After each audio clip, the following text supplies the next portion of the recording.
Hey, this is a Hakawari production.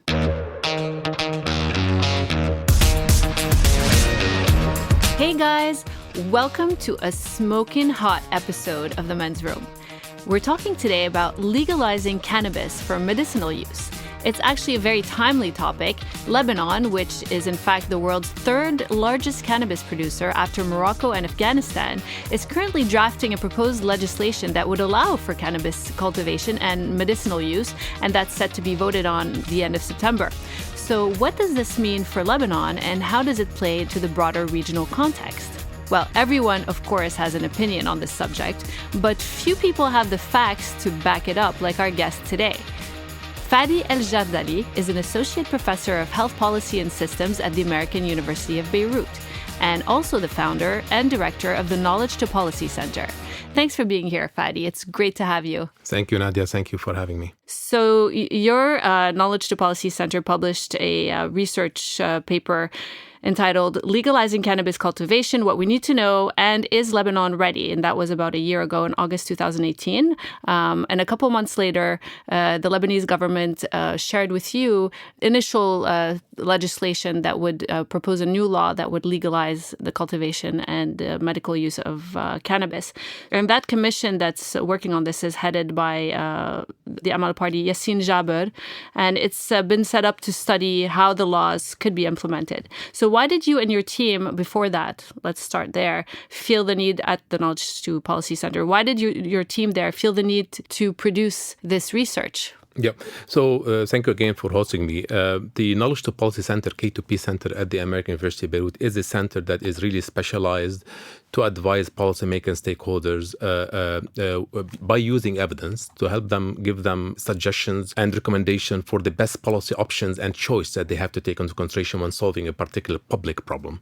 So we addressed several topics over the last many years. One of them is actually the legalizing cannabis cultivation. So one of the criteria for K2P to intervene in certain policy suggestions or policy problem is to what extent the problem is actually, the magnitude of the problem is large. It affects the public. It's contentious. There is some uncertainty about the evidence related to that. That's why we felt is actually we are more responsible and actually responsible to provide evidence to policymakers and stakeholders when it comes to this particular hot topic, when it comes to legalizing cannabis cultivation. There is a lot of confusion, misconception about this whole topic, and we thought our center would provide actually an objective, neutral, evidence-based advice to policymakers, legislators about how to tackle the issue about legalizing cannabis cultivation in Lebanon, what other countries have done, what we know, what we don't know, and how we can take it from there. Why do you think this is all happening now? Well, there's many reasons. I mean, one of the declared reasons, certainly, that if we look at the evidence, certainly cultivating cannabis for medicinal purposes has some economic benefits. And there has been actually a study and assessment that was done by one of the consultancy firm to show that, in fact, there is a possible $1 billion type of revenue if Lebanon actually regulate and legalize cannabis cultivation. And, Lebanon is actually facing some financial hardship at different levels. But this is what has been declared as one of the reasons. However, as we know, in Lebanon, there is already cultivation of cannabis. It's not regulated. It's against the law. And the law is already... It's not against the law? It is against the law. Oh, it is. Yeah, it is against the law. But, there is actually some area that is not very much regulated, which means that some countries have actually went about legalizing cannabis cultivation in order to limit as part of harm reduction strategy, in order to decrease the prevalence and of people actually using this type of plant for recreational purposes, but also to actually as one way to generate revenues and improve the economy. Yeah, because actually Lebanon has one of the highest public debts in the world. It's 150% of the GDP, and $1 billion in revenue could go a long way in changing those numbers. So it's a very serious economic move, really. It's one. If we look at again how other countries have done it, including in the region, there is definitely the economic benefit argument always come to play. It's being put on the table seriously. I think the challenge, and one thing I should mention, Nadia, and this I think, and people should know, there is no one common, unique global framework to regulate cannabis cultivation. Every country have done it for for different reasons, for different objectives. The purpose of doing it was different across countries because every country has its unique context, culture, tradition, beliefs, habits, etc., and also priorities and problem. But one of the common declared type of purpose, policy, objective that countries have actually dealt with in trying to raise awareness about cannabis cultivation for medicinal purposes was the economic case study that yes, this will bring a lot of revenue, and this revenue can be used as well to improve economic growth in the country. And obviously in Lebanon, this presents certain challenges because it's a government that's been known to struggle with enforcing other legislation that they've passed. You've mentioned earlier, for example, tobacco laws. Yeah, well, in Lebanon, it's one of the challenges we have. In fact, that there's a lot of good laws that already been developed and partially implemented or not over the last few years. The challenge of actually in any policy arena, the challenge is not to issue the law. Mm-hmm. The challenge is to issue an implementable law that can be informed and people abide with it. Yes, we have a challenge about tobacco control. We have the law already been passed. It's implemented, but unfortunately, the uptake of that law and the implementation and enforcement has been challenging. So that's one side. Yeah, that's one side. So it's but this is not only applied to tobacco; it applies to actually many laws that still, unfortunately, is not fully enforced. So which means, in fact, when the government starts to think about legalizing cannabis cultivation, careful attention should be given to the government capacity to regulate and enforce that law, because the default in the implementation of that law might have a serious harmful effect on the public. And that's why K2P tried to intervene by providing this rapid response document to legislators, and we sent it to all parliamentarians. We're saying that, yes, the economic benefits stands as a business case, but there are also other elements, implementation elements, that should be taken into consideration when considering legalizing cannabis cultivation. And the economic argument, that's assuming that the funds are managed properly, which presents a whole other set Absolutely. of and one of the things problems. that we put actually in this document, that it's if at some point this will be a go, it's good to act for the government to start thinking about earmarking the revenue that will be generated from cannabis to actually address some of the social and health problem in Lebanon. But again, it goes back to the capacity of not to collect, but also to earmark and to reallocate to address some of the challenges. And to follow through on those earmarks. Absolutely. So let's talk about the basic premise, which is basically what are the benefits of legalizing cultivation? Yeah. And what are the health benefits that medicinal cannabis offers? Yeah. So let me just mention, I think, for the public to understand that what we're talking today is about legalizing cannabis cultivation for medicinal purposes. Yes. I want to make sure that, because there has been some confusion even among the Lebanese public, where they say, oh, among all the problems that Lebanon has, now we're thinking about cannabis. So do we want to make people high? This is not about recreational use. This is about a heavy regulated industry that will focus only on cultivating cannabis, special kind of cannabis for medicinal purposes. But before we do so, Nadia, I think also for the public should know that there are 4 models in the world of how to deal with cannabis. There is the prohibition model, which we already have. We have a law 673 that actually prohibit all kinds of things related to cannabis. There is the second model, which is legislation for medicinal or medical purposes, and this is what we are actually discussing now in Lebanon. There is something called decriminalization of the people who are really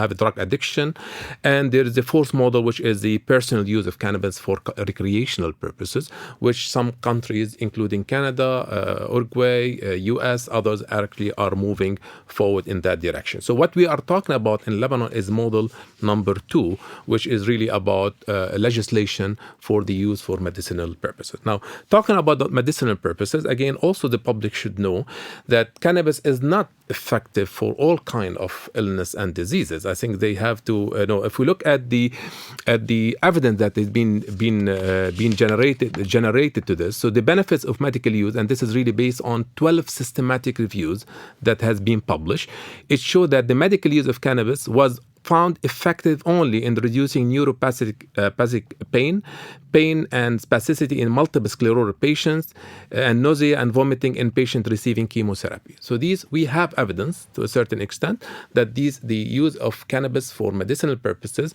is actually helping those type of patients, which means other type of diseases, still we don't have evidence that in fact cannabis will help address some of those pains and dealing with some of those diseases.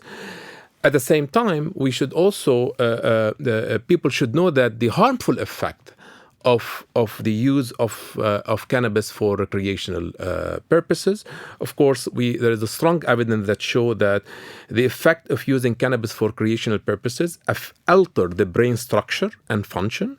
It increases the risk of depression, anxiety, and psychosis. It has many type of influences, like a risk for adverse pregnancy outcome, more of different type of cancers, etc. So I think people should know that despite there are some benefits for the use of cannabis for certain medical reasons, still the harmful effect and the risk of using cannabis for recreational purposes is really high. Let me ask you this question. So let's say the law passed.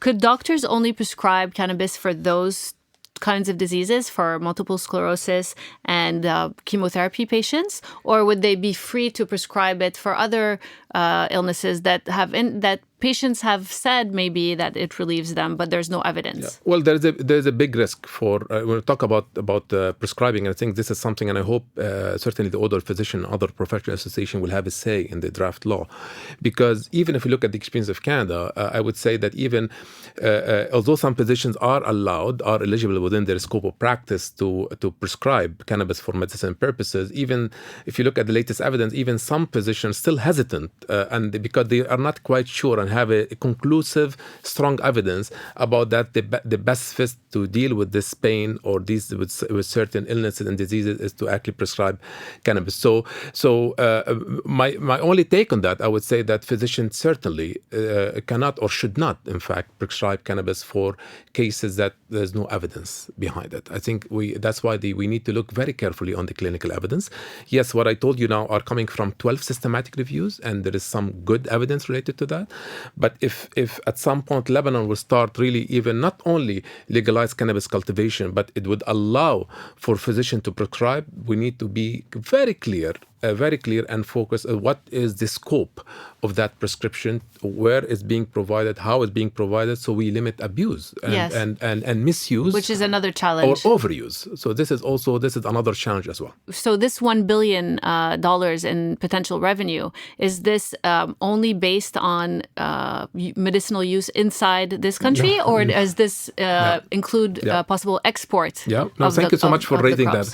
And I think I have to say that the $1 billion, this is not number that we worked, and this came from a consultancy firm that worked on that. Some people felt that it's a bit exaggerated, so we don't know the exact number in terms. So this is more of a speculation or estimation.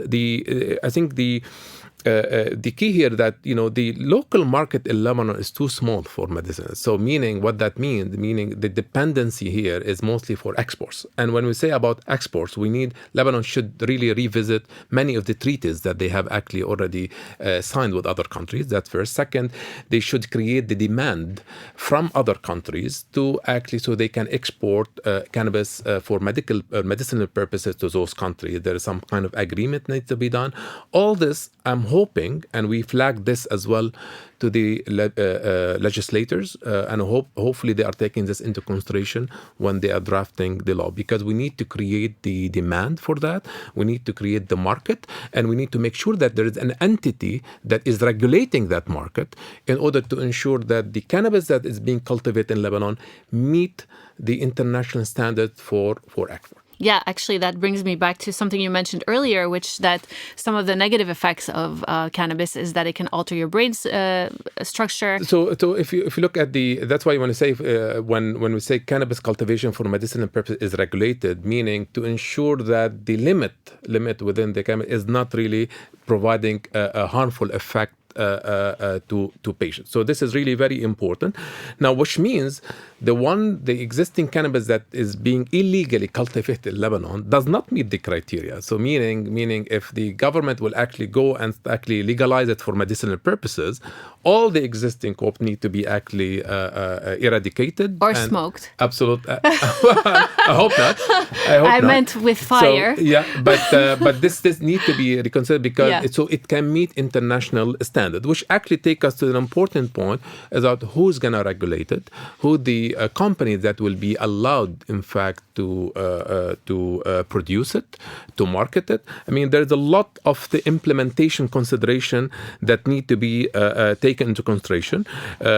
First of all, again, beside enforcement of the law, meaning what is really what we're trying, there should be clear rules and procedures regarding cannabis harvesting, manufacturing, processing, packaging, labeling, retail, distribution, export, commercialization, and the quantity produced and the means of that use. So this is very, very important.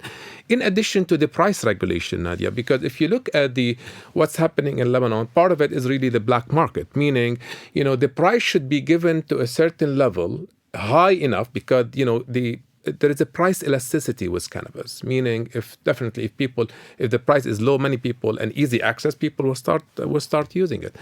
But here, when we talk about farmers, if we're gonna legalize it, the price should be high enough that does not allow any interferences from the black market or any person that come to say and bribe the farmer. When you say the price, are you talking about the wholesale price? Yeah, or it price... should be the wholesale, because this is really mostly should be part of work and regulation under a certain entity that oversee and govern that. It should not.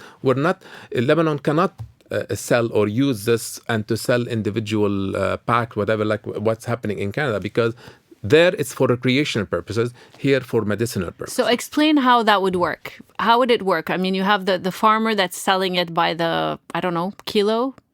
Yeah, but we cannot say about this now. And who is it? How does this move through the market is what I'm trying to understand. But that's why what I'm saying is that as part of the regulation, there should be an entity that is really that is really responsible for the whole process, from the harvesting, manufacturing, processing, up until it goes to the market, if it's internal market, if there's demand for that, but mostly for exports. If you look at the other countries around us, like Turkey, like Israel, whatever, they do it mostly for export. They don't use it for internal. Israel started in January, I think, of this year, exporting. And Turkey, have they started already? Same thing as well. Yeah. But what I'm trying to say is that we need to create incentives for farmers not to go into the black market and try to misuse the production and actually allow illegal access for people to use it for other than medicinal purposes. So that's why the importance of regulation. We need to create an incentive for that. Now, the reason why I'm saying this, if you look at, and I think people should know that, in the issue about cannabis cultivation has been illegal in Lebanon for many years. So if you look at the trend, and I think people should know about that. From 1975 to 1990, the cannabis market has actually exploded due to the civil war. And then during the early 90s, so there was an assessment, and there was actually the international organization that came to help Lebanon. And at that time, they wanted to actually create more of an alternative. So the United Nations office also placed Lebanon certainly on the top 5 sources of cannabis cultivation. And then they started to see how they can actually create an incentive for farmers not to actually cultivate illegal cannabis, but actually to use some kind of crops that they can actually make benefit from.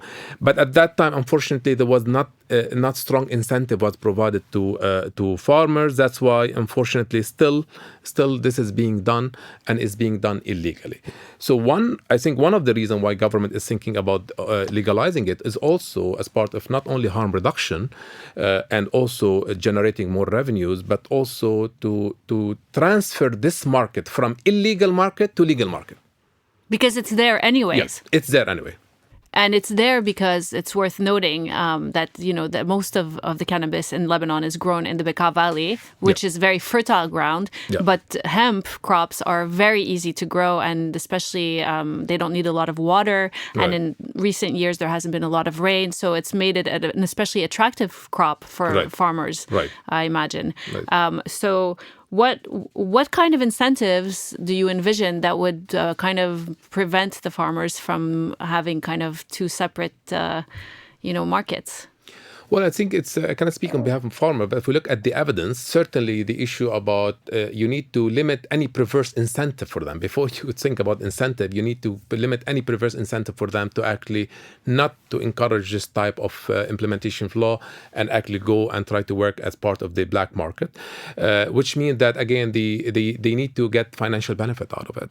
One of that, you will see many, and I'm not really advocate. I'm not saying but I know many of the farmers that are now in this illegal business. One of their argument is that we need to live, we need to make money. We don't have the government is not providing us with opportunity, with fair opportunity. It's an excellent argument. But and that's one of the arguments. They say, well, we cannot stop because this is how we make our living. This is how we bring food to the table by the end of the day to our kids. Right. So I think we need to address those concerns. These are really legitimate concerns, and we need to address them in a way that there is no opportunity cost for the farmers to go into the legal market. If we limit that opportunity cost, meaning the trade-off, and the farmers are still benefiting the way they are benefiting now, but putting it and making it as part of the legal market, why not? At the same time, again, I'm repeating, we're talking here only about cannabis cultivation for medicinal purposes, not for recreational purposes. You talked a bit about earmarks earlier, earmarking the revenues, which is kind of an ideal scenario to kind of not only try to reduce the public debt, but also to kind of use if you're generating significant revenue, it would be a great source to do something positive. What are some of the things that you've proposed or suggested or other countries are doing? Yeah, we suggested that if although usually the government don't like the word earmark taxation, because there's many reasons why they sometimes it's not a favored policy choice for them. But I think one of the argument, and we've seen, for example, in many countries, let's forget about cannabis, sin tax. So putting taxes on alcohol, tobacco, and others. In some other countries, they earmark the revenue that are coming from there, and they put it into other sectors that are really required some more. In the case of Lebanon, the education sector is important to be doing that. So we're trying to actually raise awareness, address prevention for use for young people, reinvesting it in primary care centers or primary care system in Lebanon.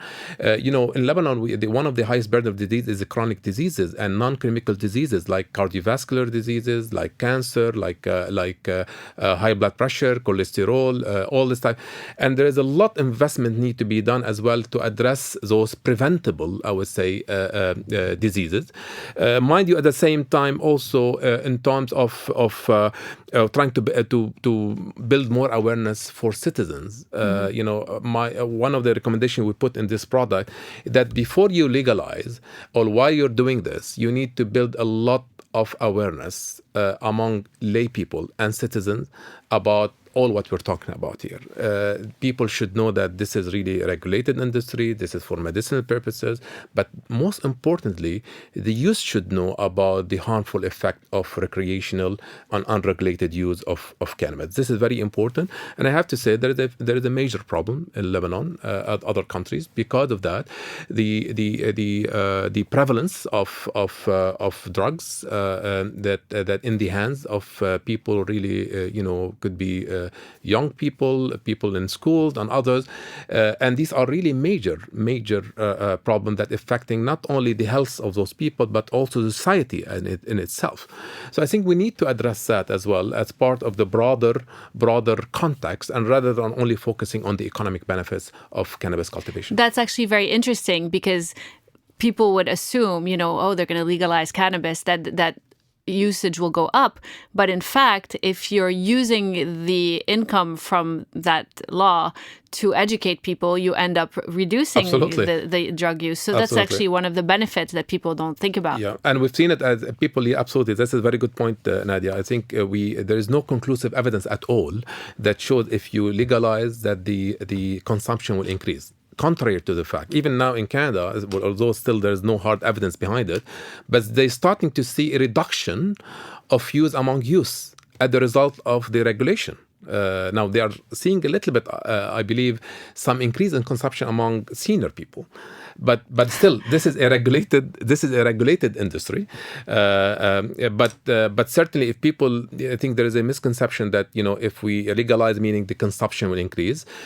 No, there's no evidence behind it. However, what I would say, if we legalize but we don't regulate it very well, meaning we allow black market to operate, yes, it might lead to overconsumption and it might lead to harmful effect as the result of the use or the misuse of this type of cannabis. And actually, this leads to the next question, which is, what about the drug lords, the people who are kind of operating the illegal, crops now? They have their own systems in place. How difficult would it be to kind of get them to play by the rules? They're used to kind of having their own, it's almost like they rule their own, little world. Yeah. And it would be difficult for them maybe to, be diplomatic and law-abiding. Is this a challenge? It will be a major challenge. It will be a major challenge if the government, regardless of whether Lebanon or not, if the government is really weak in terms of enforcing its laws and making sure that this law is really have a good receptivity among the people that will implement it. Certainly we will see, unfortunately, defaulters, and we'll see that this law might not actually succeed in real world type of a system, like in the case of Lebanon. That's why one of the things that we mentioned in this document, that a wide consultation and stakeholder involvement should happen as a result of the drafting of the law. We need to address those tough questions. What has been the response so far from those people? Now, again, I believe there is a committee that is really working that. They took, as much as they can, my understanding that they are taking input from different entities, including from K2P and others. But I'm hoping that also they are a part of their drafting or consideration of that law is the consideration of really how to actually get everybody on board to agree and support this law, if it will happen. Again, if, and there is a big if. Second, if this will actually, the law will be implemented, to what will be the chances of, say, successful implementation, and how we can make sure that the people that are unfortunately benefiting from the illegal cultivation in Lebanon, particularly farmers, they are not being disadvantaged. Instead, is really that this can be creating an environment for them that to not only transform this cultivation from illegal to illegal context, but more importantly also that they benefit economically as well, particularly that this is the argument that they use of why they are involved in this illegal market. Absolutely. So what about other Arab countries in the region?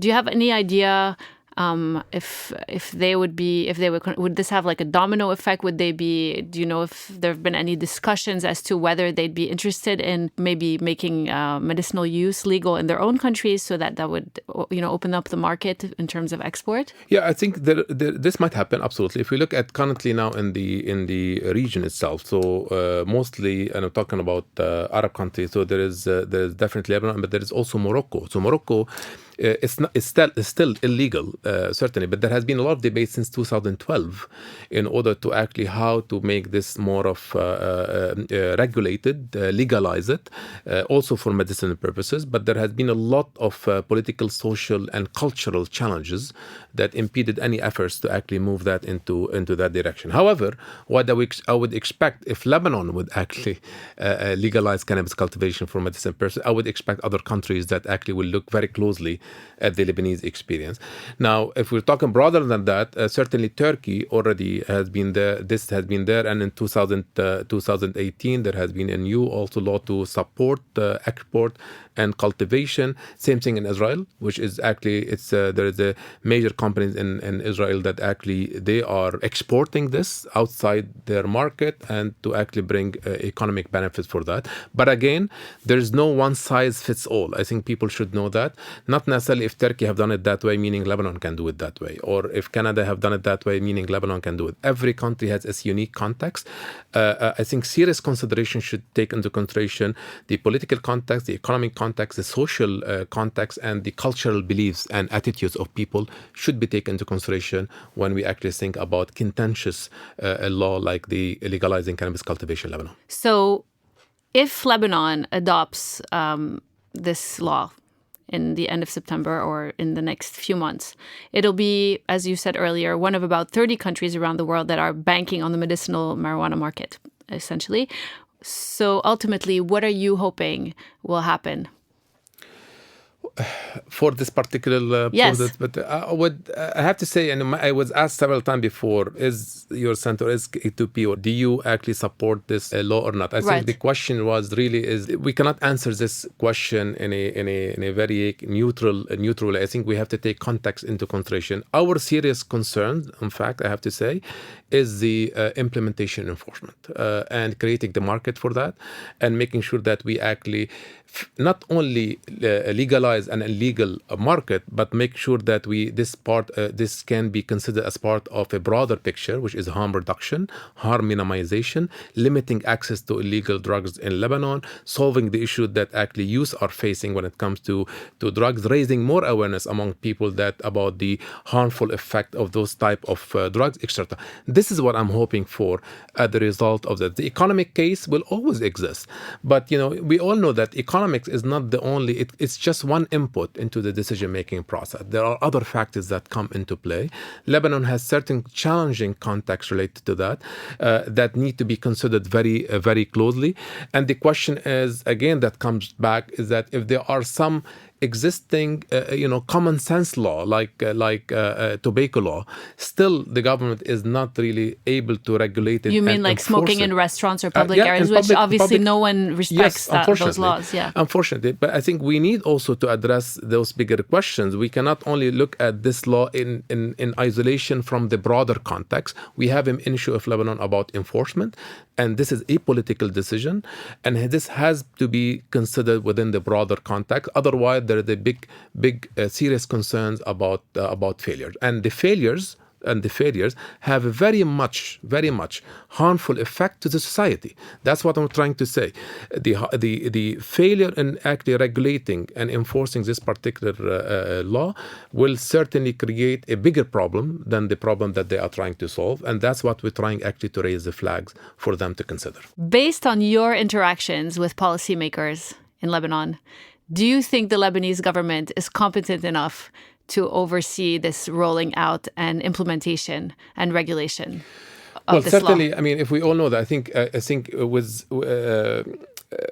if we talk about this particular law, I would say proceed with caution, and really proceed with caution. I will underline the word caution with that. But it doesn't mean that they should take that out completely from the table. It's their right to bring to the table, to discuss it, to deliberate about it, and see how best to go about it in the context of Lebanon. My worry is that the government is really bombarded with so many different tough policy problem and challenges that we have in Lebanon, from the economy to the security to all this type garbage, of stuff, to electricity, and there are really some major policy challenges on the table of the government. My worry is that because of the weak capacity of the government to actually address many of those contentious issues, that this might be an added thing to the table that might even cripple the government of tackling those tough issues. So my worry is not only for this law. My worry is that the status quo is not an option anymore of how government is looking at the existing policy problem and challenges. We have to have a serious look at how we are making decisions, to what extent decisions are being made on evidence or based on evidence, to what extent those decisions are actually leading to a good successful outcome, to limit the political interference and corruption. Because one of the major issues that we have in Lebanon, some of the tough policy decisions has not been taken because of vested interest, and the vested interest within the political system definitely it crippled the government in making an effective decision. I'm hoping that this draft law, or this law, if it will become a law, among others, that there's really no political interest in it, more than really that they decide that this is a good policy choice that will actually bring benefit to the country, limit the risk, limit the harmful effect. But again, your question, Nadia, about the government is not only related to this particular contentious topic. It is about serious consideration of governance, how we are governing this country. Do you think there is already vested interest in this I honestly, I don't have any. I'm a person that talks mostly about evidence, and we lead a center that actually speaks about it. We don't have any evidence about that, and we don't have actually any, any type of information to that. But we're saying that I'm hoping there is a full transparency in terms of the process of the deliberations that's happening, how it's being considered. We all know in any government, in any country, there's always things sometimes that might happen. Not necessarily everybody know about it. Sometimes might happen be behind closed doors. But I'm hoping that I would be seriously concerned if there's any political benefits or interest out of this, because of the harmful effect of the poor implementation. So it could be harmful, but if there was already no vested interest, if it's kind of a fresh start where there's not too many people within the government already involved and you kind of have this new fresh start and more oversight, it's better controlled, it could also possibly be kind of a turning point that allows the government to kind of empower themselves to then go on and use this as a positive movement towards solving the other problems. Yeah. So that could be a positive way of looking at it. Well, I hope. It's ideally, yes, it would be. It would be good to look at it that way. But I think knowing the history, knowing the context, knowing the current reality, I'm not very much optimistic in terms of the way you're looking at it when it comes to looking at it. But I think one interesting thing that the government now is pressured to consider seriously the budget for 2020. Because of all the the ratings and all this types of thing, and what's happening to the economy, and maybe this could be a good argument that can be brought up. But again, this can come with a bundle, but serious policy reform that need to be done in Lebanon. This cannot be an exception while all other policy choices or problem hasn't been tackled very well. We have to look at it as a bundle, as a basket of serious reform that is really based on the public interest and that is really based on evidence that can transform this country and to go into the next phase. Yes. Well, let's hope it won't all go up in smoke. I do hope so. I do hope so. It was great having you. Yeah. Somehow this conversation has made me a little hungry. I feel like having cookies or sandwich. What about you? Exactly. Thanks for listening to the podcast. I'd love to hear what you think about legalizing cannabis for cultivation and medicinal use, of course. Leave your comments on hakawadi.com and don't forget to subscribe while you're there if you haven't already. Take it easy.